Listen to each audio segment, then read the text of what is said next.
wabarakatuh. Assalamualaikum warahmatullahi wabarakatuh. Alhamdulillah longko lo suhuru longko lobong memon do tulu hema mo suhuru pole. Alhamdulillahi rabbil alamin, wassalatu wassalamu ala asrafil anbiya'i wal mursalin wa ala alihi wa sahbihi ajma'in.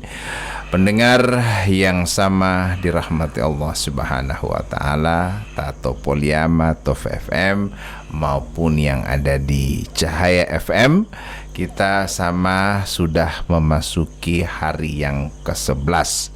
Alhamdulillah tetap dalam keadaan sehat walafiat, dan tentunya juga ti Ustadz Maile Dunggamai dongko banga ngoti Ustadz ati belon to tulu heme buti ati Ustadz ati alhamdulillah malbong alhamdulillah kalau bong Ustadz mandi dulu bong mati lo putar. Kita bersyukur bersama alhamdulillah di hari yang ke-11 ini segala amal ibadah kita jangan sampai kita niatkan saja ini puasa yang terakhir ya. Jadi dia supaya tetap semangat ya.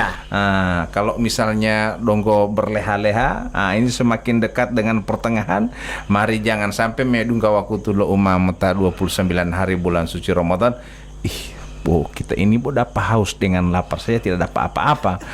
Mulai dari sekarang kita benahi puasa kita padatkan amal ibadah kita membaca Al-Quran, kita sholat malam, kita berzakat, kita bersedekah, kita berinfak, kita banyaklah berbuat baik di bulan suci Ramadan, karena banyak hadiah Allah. Seperti halnya tadi malam kita ada, kemarin subuh kita membahas tentang begitu banyak hadiah-hadiah Allah yang diberikan kepada orang-orang yang berusaha untuk menjalankan ibadah puasa. Tafadhal Ustaz. Baik. Alhamdulillah. Assalamualaikum warahmatullahi wabarakatuh. Waalaikumsalam. Alhamdulillahi rabbil alamin wal aqibatu lil muttaqin wala udwana illa 'alal zalimin. Asyhadu an la ilaha illallah wahdahu la syarika lah wa asyhadu anna Muhammadan abduhu wa rasuluhu la nabiyya ba'dah. Allahumma salli wa sallim wa zid wa barik ala sayyidina Muhammadin wa ala alihi wa sahbihi wa man sara ala nahjihi wa iktafa atharahu ila yaumi al-qiyamah. Para pendengar Poliama, Top FM, Gorontalo, dan Cahaya FM Bualemo, Provinsi Gorontalo ya, bukan Provinsi Tilamuta, Provinsi Gorontalo. Insya Allah kita semua ditemui dalam keadaan sehat walafiat. Alhamdulillah kita bersyukur kepada Allah pada pagi hari ini kita dipertemukan oleh Allah Subhanahu wa taala di tempat ini dalam keadaan baru bangun di pagi hari. Kita melaksanakan sahur, dan sahur ini adalah sebuah waktu yang mustajab ya, yang para ulama mengatakan apa? Kata Allah dalam Al-Qur'anul Karim, di antara waktu sahur apa? Wabil asharihum yastaghfirun. Waktu sahur itu orang-orang soleh ngapain? Beristighfar kepada Allah. Yang tanya mau suruh Ustaz, malangsung bungme, malangsung subuh. Ya. Biasanya begitu. Berarti keberkahan dari puasanya atau pahala puasanya hilang. Jadi dia dapat pahala yang lain. Tetap puasa. Tetap hitungan puasa. Ya, tapi pahala-pahala yang lain hilang. Ya. Dan pada kesempatan kali ini kita akan membahas tentang sebab-sebab keberkahan. Di antara sebab keberkahan adalah kita bersahur. Kata Nabi Muhammad SAW, tasahharu fa inna fis sahuri barakah. Bersahurlah kalian, karena sesungguhnya pada sahur itu ada keberkahan. Ya, keberkahan itu maksudnya apa? Ziyadatul khair, tambahan kebaikan atau kebaikan yang berlipat ganda, itu keberkahan. Jadi orang mengatakan barakah itu barakah itu maksudnya apa? Kita berpuasa, orang kan berpuasa, ada orang berpuasa. Nanti pagi habis subuh dia niat. Ya. Dia berpuasa dihukum, dia berpuasa. Tapi apa? Puasanya tidak ada keberkahan atau hilang sebagian dari keberkahannya. Karena apa? Karena dia tidak melaksanakan sahur. Iya, Ya. Makanya kata Nabi Muhammad SAW dalam hadisnya yang lain, al-faslu baina siyamina wa siyami ahli kitabi akalatas sahur. Pembeda antara puasanya kami dan puasanya ahlul kitab apa? Akalatas sahur, makan sahur. Jadi menghukumi. Jadi orang ahlul kitab pun berpuasa, kita pun berpuasa. Tapi perbedaannya pada saat kapan? Pada saat kita bersahur. Jadi itulah keutamaan dari kita melaksanakan sahur itu. Mungkin beda Ustadz dengan orang yang tak tidur. Dia ada niat mau sahur, tapi tak tidur, nanti sok kamat baru tak kaget kamari dari tidur. Ini sudah tidak boleh sahur. Akhirnya bagaimana ini Ustadz? Apakah? Ya, makanya kenapa itu di masjid habis sholat witir biasa dipimpin nawaitu sauma gadin an adai fardhi syahri ramadhana hadhihi sanati lillahi ta'ala. Itu tujuannya apa? Supaya apa? Itu yang begitu-begitu itu. Ketika dia tertidur, ya tertidur, dia tidak sempat bersahur, tapi dia sudah berniat, ya sudah berniat. Itu fungsi dari niat itu setelah melaksanakan sholat witir. Jadi ketika tipe imam biasanya di masjid mau niati, ya jangan bilang oke. Biasanya jangan. Biasanya udah kepalanya gitu, tahi kepalanya memang tahu istilahnya. Mau niati, oke. Jadi itu udah mau niati so lapat tarawih Ustaz ya. Biasanya kan mau lapat tarawih mati. Rupa-rupa kalau orang merasa sholat itu macam-macam dia. Kadang orang sholat tahiyat, dia kasih jari telunjuk, dia kasih dia kan ibu jari. Jadi kita yang mana? Atau dia mau niati, oke. Mesti mau niatnya mau ibadah atau mau tahu. Jadi ketika dia tak bangun dari misalnya ketika dia so niat duluan nih Ustaz ya, tapi kah dia tidak dapat berkah sahur ketika dia ketiduran atau bagaimana itu Ustaz? Iya, dia tidak akan berhilang keberkahan dari sahurnya. Karena apa? Karena dia tidak sempat sahur. Makanya sahur itu sama dengan zakat fitrah. Maksudnya waktunya semakin diperlambat semakin besar keberkahannya.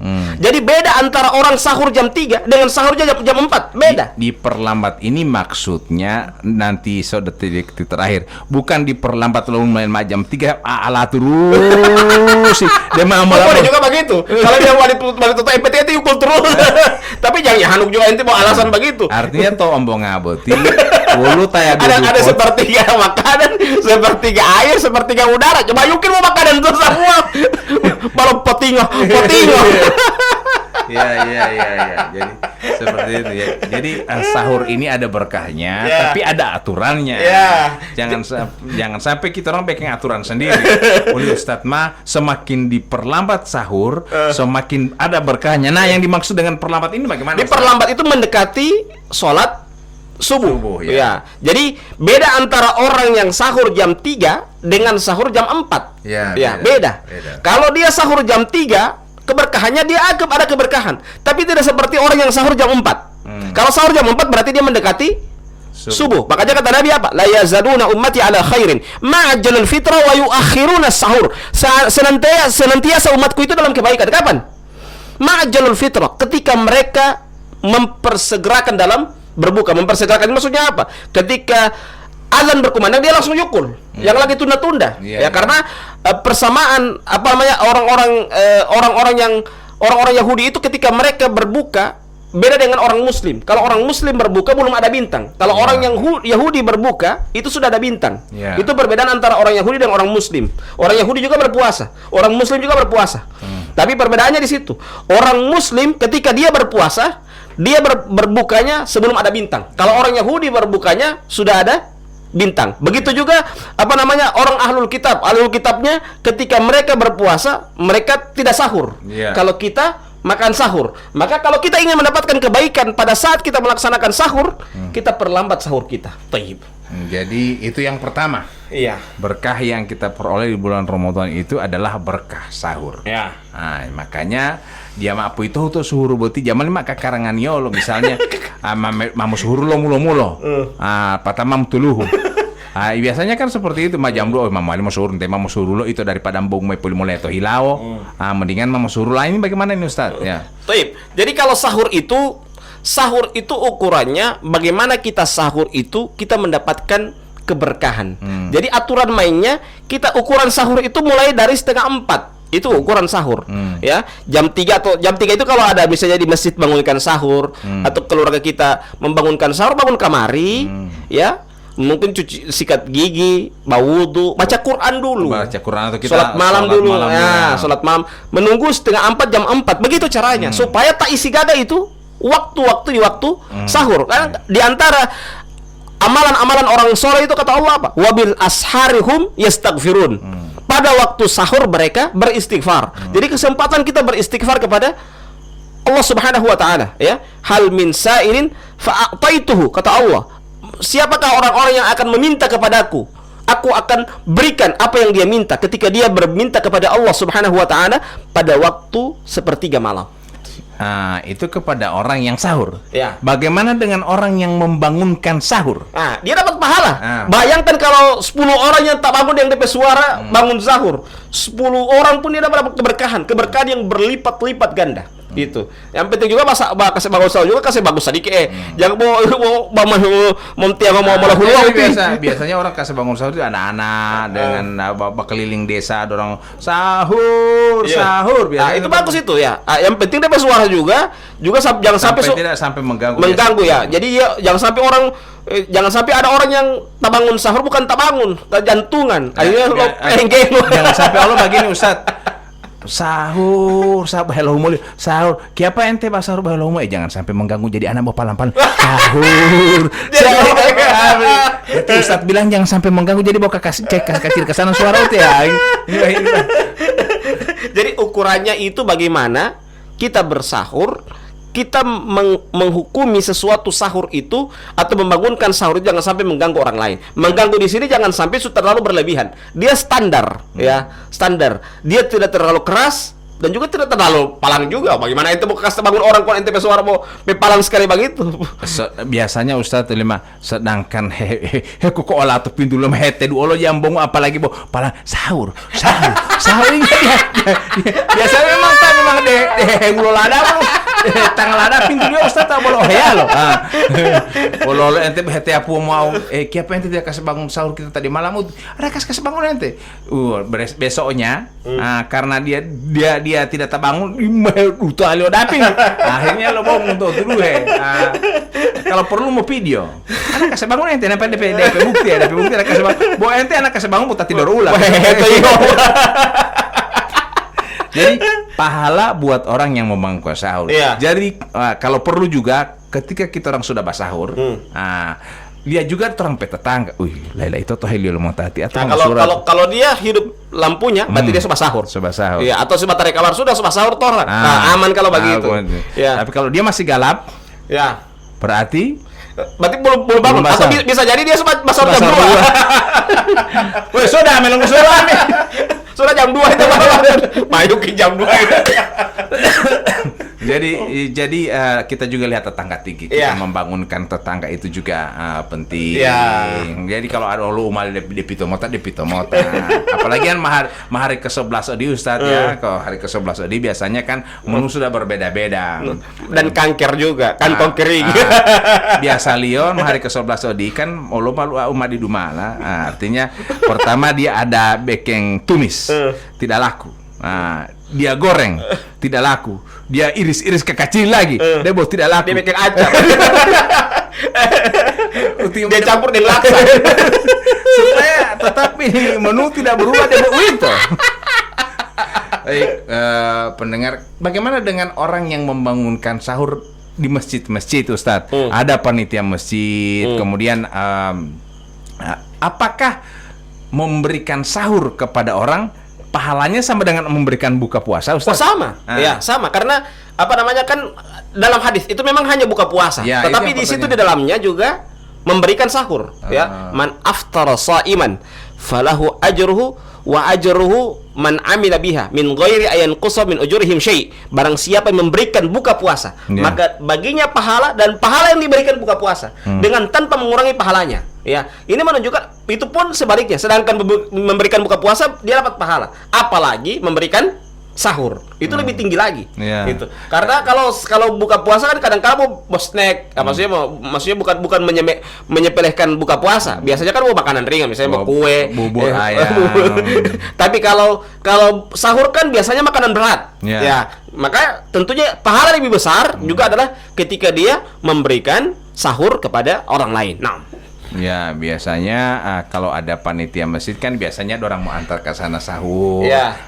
Kan jangan sampai orang pikir bahwa Mbak buka puasa DP pahala lebih tinggi. Kalau Mbak sahur tidak DP dalil lah. Ini yang saya pertanyakan itu, Ustaz. ya, sama dengan begini ini. Hukum makan berdiri. Yang ada dalam hadis itu apa? Minum berdiri. Jangan sampai bilang yang dilarang itu minum berdiri. Berarti kalau makan berdiri itu boleh. Nah, ini namanya kias aulawi. Sedangkan minum berdiri tidak boleh, apalagi makan berdiri, begitu. Jadi sedangkan buka puasa saja dia dapat pahala sama dengan orang berpuasa, apalagi memberikan sahur, begitu. Sama dengan ini Ustadz, mungkin seperti itu. Janganlah kalian bersunyi-sunyian, berdua-duaan dalam kesunyian, karena ketiganya adalah setan. Iya. Akhirnya dia putar musik basar-basar supaya tidak sunyi kan? Kan semua dia rame ini kan, tidak ada putar musik. Nah, buka salon, tapi cuma 2 orang. Sama juga dengan begini nih. Janganlah kalian mengatakan kepada orang tua kalian. Jadi mengertinya apa? Sedangkan mengatakan saja tidak boleh, apalagi sudah mencaci, apalagi sudah memukul kepada kedua orang tua. Jadi itu namanya dalam Islam namanya itu adalah kias aulawi. Kias aulawi itu yang kecil saja tidak boleh, apalagi yang besar. Yang kecilnya saja dapat pahala, apalagi yang lebih besar. Tentunya yang lebih besar pahalanya lebih besar juga, begitu. Jadi insya Allah yang sementara melaksanakan sahur kan sudah dekat-dekat juga jam 4 ya. Sudah mulai pada bersahur sambil mendengarkan radio Cahaya FM dan juga Poliamatov FM. Mudah-mudahan sahur kita ini berkah ya. Jadi yang seperti yang Ustaz jelaskan tadi. Keberkahan-keberkahan di bulan suci Ramadan itu adalah salah satunya dengan menjalankan atau melaksanakan sahur. Jadi supaya kita sampai puasa ini ada berkah, maka sahurlah pada waktunya. Artinya mengalangani. Artinya memang suhur jam 2, jam 1 apa tamam tuluhu. Nah, ini kan tidak berkah istilahnya. Tidak terhitung sahur itu. Dia kalaupun dihitung sahur, dia kurang keberkahannya. Kalaupun dihitung sahur, alangkah lebih bagusnya kalau dia sahur mendekati sholat subuh. Jadi biasakanlah basahur itu jam ampa atau setengah ampa. Kalau mau pingin topi-topi pingin balik tutu terus setengah ampa 15 lah start 15 menit 20 menit. Engkau udah datang kalah jalo biasanya seperti nongko mengilita popaya, nongko macam-macam kan, nongko makan yang lain-lain, apalagi mama tahehe utalelo hau. Jadi humbaya putih wakutu. Jadi pendengar yang sama dirahmati Allah Subhanahu wa taala, kita ada berkah sahur. Apalagi berkah-berkah di bulan suci Ramadan, Ustaz, selain sahur. Di antara keberkahannya adalah dengan kita memperbanyak juga memberikan sedekah. Dan sedekah yang dimaksudkan di sini banyak. Itu tadi. Kita sudah bahas juga. Adalah kalau tadi kita sahurnya bukan memberikan sahur jadi kalau sedekah itu sekarang memberikan sahur, memberikan buka puasa karena kata Aisyah radhiyallahu taala anha, kan Nabi sallallahu alaihi wasallam ajwadun nas, bahwasanya Nabi Muhammad sallallahu alaihi wasallam itu orang yang paling dermawan, wa ajwadu ma yakunu fi Ramadan, dan lebih dermawan lagi pada bulan suci Ramadan. Jadi Nabi itu orang yang sangat dermawan. Bukan tak punggiri tapi ita. Tapi apa? Lebih dermawan lagi pada bulan suci Ramadan. Jadi keberkahan itulah yang kita cari. Jadi harta akan bisa habis. Tapi yang kita cari adalah keberkahan. Keberkahan dari harta kita. Umur itu bisa saja panjang, tapi yang kita cari itu adalah keberkahan hidup. Apalah artinya umur yang panjang tapi hidup tidak berkah? Apa artinya uang yang banyak tapi tidak berkah? Yang kita cari itu adalah keberkahan dari uang kita, keberkahan dari hidup kita. Ada yang membakase uang Ustadz atau yang memberikan sedekah itu dia mah hula tiup puasa karena mencari berkah tadi itu. Karena berkahnya puasa lebih tinggi. Artinya longko Sa'ban ribu longko tawulu doiti dia mau mula puasa. Ini bagaimana ini Ustadz? Itu lebih bagus, ya lebih bagus. Tapi jangan juga ketika orang buta ente sambungnya dia bilang sudah nanti Ramadan just kalian itu kasih. Ada saatnya juga Ramadan itu memang khususnya kita mendapatkan keberkahan, ya keberkahan, dan keberkahan itu yang kita cari. Para lu dong kau pula Ramadan artinya itu tama pola pangat itu boleh kau pula puasa. Bagaimana itu Ustaz ya? Karena ingin memperoleh berkah, di pemahi dia mau puasa itu supaya berkah lebih tinggi. Bagaimana itu sebab tunda-tunda ini? Lebih bagus itu yang TK saja nanti puasa boleh kasih ulang. Ya, itu begitu. Kan itu lebih bagus begitu. Jadi usahakan ketika kita punya kelebihan, baik kelebihan harta, ya, kelebihan dari sisi makanan, ya kadang-kadang kan bahan banyak ya. Kita mau buat makanan baik itu sahur maupun buka puasa, bagi sama yang lain. Jangan sampai kadang-kadang orang dia rajin simpan. Terakhir apa? Dia suka itu itu makanan biar nanti ayam makan. Yang penting jangan tetangga yang makan. Sampai mungkin lo tahu ya, usahakan ketika kita masak pada saat masih panas-panas itu bagi sama orang. Jangan nanti sama busu, semua busu ini kasih pak orang ya. Nanti sama busu baru dia 3 orang. Harusnya dia sudah hitungkan memang saya mau masak banyak, saya bagi sama saya tetangga. Minimal ketika dia berbagi itu tidak ada makanan yang busuk ya. Kadang-kadang orang berpikir begitu. Dia mau berbagi nanti sama busu daripada busuk kita sebagi aja. Popo mau tapi pintu Ustaz jangan sampai oleh tamam DPT lah memang Ustaz. Kalau dia popo buka pesan di muka itu Ustaz jangan sampai gara-gara ini ada yang mendatang ke kamar mati balik dengan saya antar kamar sahur. Jadi ini berkah bulan suci Ramadan itu pertama adalah sahur yang kita sudah bahas tadi Ustadz ya. Jadi jangan kita lewatkan sahur, kemudian perbanyaklah untuk bersedekah. Sedekah ini tidak hanya dalam bentuk uang, memberi orang buka puasa, memberi orang sahur, membangunkan orang sahur. Itu kan sedekah dari sisi suara. Jadi artinya untuk bersedekah ini di bulan suci Ramadan ini tidak harus dengan uang juga.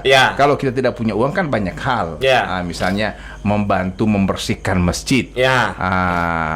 Jadi banyak hal. Atau membantu material untuk masjid. Begitu ya. Jadi dengan berbagai macam cara. Intinya adalah kita meraih, mengais keberkahan di bulan suci Ramadan. Jangan sampai berlalu bulan suci Ramadan namun kita termasuk orang yang lalai, tidak mendapatkan keberkahan dengan datangnya bulan suci Ramadan. Baik, pendengar yang sama dirahmati Allah Subhanahu wa taala. Kembali karena memang sahur ini banyak orang pandang enteng dengan sahur ini ya, keberkahan sahur ini artinya tidak menafikan. Banyak kita kalau mau lewat ke sana kamar Yunus di jalanan orang banyak yang bermain bersenda gurau dan akhirnya mereka sambil menunggu sahur lah. Tiba jam 3 orang sobah sahur, kemudian nanti azan subuh mereka kemudian bangun dan seterusnya masih mujur sholat subuh. Tapi kalau tak tidur sampai nanti jam 8, 9 baru bangun kamar kan tidak ada berkah lagi puasa. Artinya kita orang tetap berpuasa tapi kita orang lewatkan satu waktu lagi, subuh lagi tidak laksanakan. Betul. Kita orang mau dapat pahala tapi DP dosa juga besar sekali karena meninggalkan sholat. Itu. Jadi dia ini mungkin karena perintah untuk memperlambat sahur ini supaya kita orang pas subuh itu masih segar, fresh. Jadi kalau tidur ya tidur. Yang penting malam juga bagus, orang sholat malam bagus. Pagi mungkin kita baca Quran. Jadi malam itu ya hak kita untuk istirahat. Tidak apa-apa. Bangun kamar nanti setengah ampa, baru setengah jam tuh orang bisa ibadah baca Quran sambil tunggu jam ampa atau kurang lebih 20 menit lah kita bisa baca Quran dan ibadah-ibadah yang lainnya. Ya, setelah itu jam 4 atau lagi 10 jam 4 kita start sahur itu tidak apa-apa. Itu lebih bagus. Seperti itu. Ya, baik pendengar yang saya dirahmati Allah Subhanahu wa taala. Jadi tadi bersedekah Ustadz ya, berkah-berkah di bulan suci Ramadan. Nah, tadi itu Ustadz singgung juga keberkahan. Apakah membaca Al-Quran juga termasuk dalam keberkahan di bulan suci Ramadan? Ya, kalau membaca Al-Quran itu bukan hanya sekedar keberkahan, tetapi Al-Quran itu kan diturunkan di bulan suci Ramadan. Ya, makanya kalau bulan Sya'ban dinamakan dengan Syahrul Qurra, bulannya para pembaca Al-Quran, dan bulan suci Ramadan dinamakan dengan Syahrul Quran, bulannya Al-Quran. Karena di dalamnya diturunkan Al-Quranul Karim. Bagaimana mungkin ayat yang diturunkan Al-Quranul Karim orang tidak baca Al-Quranul Karim? Karena ini musibah. Usahakan ketika di dalam bulan suci Ramadan diturunkan Al-Quranul Karim, maka kita harus jaga. Jangan sampai kita malah justru melalaikan dari membaca Al-Quranul Karim. Nah, jadi kalau mau membaca Al-Quran, jangan juga bawa ente sendiri. Ajari juga anak-anak kita, ajari kedua orang di rumah. Artinya kadang orang membaca Al-Quran, bertahu wala yubahi huliama hipu itu. Nah ini bagaimana Ustadz? Apakah kita memilih yang mana? Mau ajar orang pe anak mau mengaji, atau kita orang baca Al-Quran? Nah, bagaimana ini Ustadz? Apakah mana lebih besar pahalanya? Daripada timu tata ulah timu itu ajari ulah mengaji saja, mas sama-sama mengaji. Tinggal kita atur waktu. Kalau mereka masih bangun, kita ajarkan mereka baca Quran. Kalau mereka sudah istirahat, itu hak kita untuk membaca Al-Quran. Jadi jadi kita isi seluruh aktivitas kita dengan membaca Al-Quran. Jadi jangan sampai Ramadan berlalu sementara Ramadan ini adalah syahrul Quran, kemudian kita tidak pernah membaca Al-Quranul Karim. Ini sebuah musibah yang sangat besar yang Allah berikan kepada kita karena kita tidak membaca Al-Quran. Baik, pendengar Cahaya FM maupun Poliamat FM, kita sudah memasuki jam 4 ini Ustadz ya. Jadi kita akan segera pamit ya, kita undur diri dan kita tutup dengan membacakan doa kafaratul majelis. Subhanakallahumma wa bihamdika asyhadu an la ilaha illa anta astaghfiruka wa atubu ilaik. Wassalamualaikum warahmatullahi wabarakatuh.